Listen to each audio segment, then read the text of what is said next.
राधे राधे। आज हम जानेंगे कौन है छठ मैया और क्यों करते हैं इनकी पूजा और छठ व्रत कथा। तो चलिए प्रारंभ करते हैं। छठ पर्व षष्ठी का अपभ्रंश है। कार्तिक मास की अमावस्या को दिवाली मनाने के 6 दिन बाद कार्तिक शुक्ल को मनाए जाने के कारण इसे छठ कहा जाता है।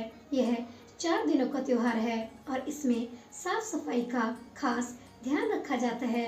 इस त्योहार में गलती की कोई जगह नहीं होती। इस व्रत को करने के नियम इतने कठिन हैं, इस वजह से इसे महापर्व और महाव्रत के नाम से भी संबोधित किया जाता है।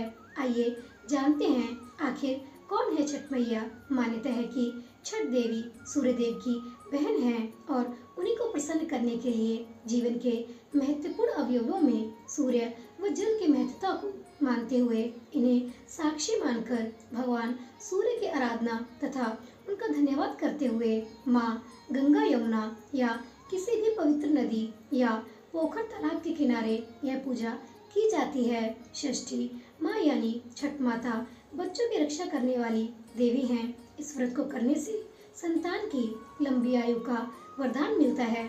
मार्कंडेय पुराण में इस बात का उल्लेख मिलता है कि सृष्टि की अधिष्ठात्री प्रकृति देवी ने अपने आप को 6 भागों में विभाजित किया है।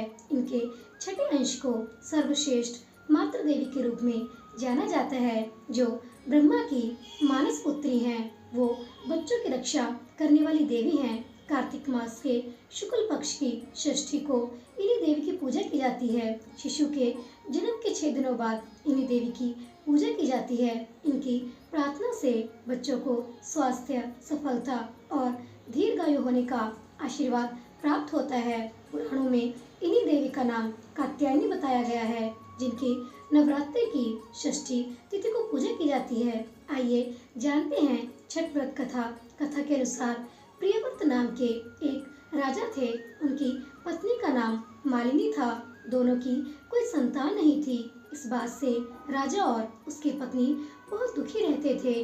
उन्होंने एक दिन संतान प्राप्ति की इच्छा से महर्षि कश्यप द्वारा पुत्रेष्टि यज्ञ करवाया। इस यज्ञ के फलस्वरूप रानी गर्भवती हो गई। 9 महीने बाद संतान सुख को प्राप्त करने का समय आया तो रानी को मरा हुआ पुत्र प्राप्त हुआ। इस बात का पता चलने पर राजा को बहुत दुख हुआ और उसने संतान शोक में आत्महत्या करने का मन बना लिया। लेकिन जैसे ही राजा ने आत्महत्या करने की कोशिश की, उनके सामने एक सुंदर देवी प्रकट हो गई। देवी ने राजा को कहा कि मैं षष्ठी देवी हूँ। मैं लोगों को पुत्र का सौभाग्य प्रदान करती हूँ। इसके अलावा जो सच्चे भाव से मेरी पूजा करता है, मैं उसके सभी प्रकार के मनोरथ को पूर्ण कर देती हूँ। यदि तुम मेरी पूजा करोगे तो मैं तुम्हें पुत्र रत्न प्रदान करूंगी। देवी की बातों से प्रभावित होकर राजा ने उनकी आज्ञा का पालन किया। राजा और उनकी पत्नी ने कार्तिक शुक्ल की षष्ठी तिथि के दिन देवी षष्ठी की पूरी विधि विधान से पूजा की। इस पूजा के फलस्वरूप उन्हें एक सुंदर पुत्र की प्राप्ति हुई। तभी से छठ का पावन पर्व मनाया जाने लगा। छठ व्रत के संदर्भ में एक अन्य कथा के अनुसार जब पांडव अपना सारा राजपाट जुए में हार गए, तब द्रौपदी ने छठ व्रत रखा। इस व्रत के प्रभाव से उनकी मनोकामनाएं पूरी हुई तथा पांडवों को राजपाट वापस मिल गया।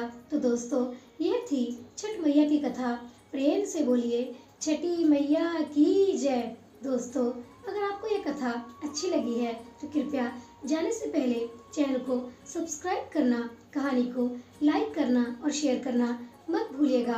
आपका बहुत धन्यवाद होगा। मिलते हैं अगली कहानी के साथ। तब तक के लिए आप सभी को छठ पर्व की ढेर सारी शुभकामनाएं। राधे राधे।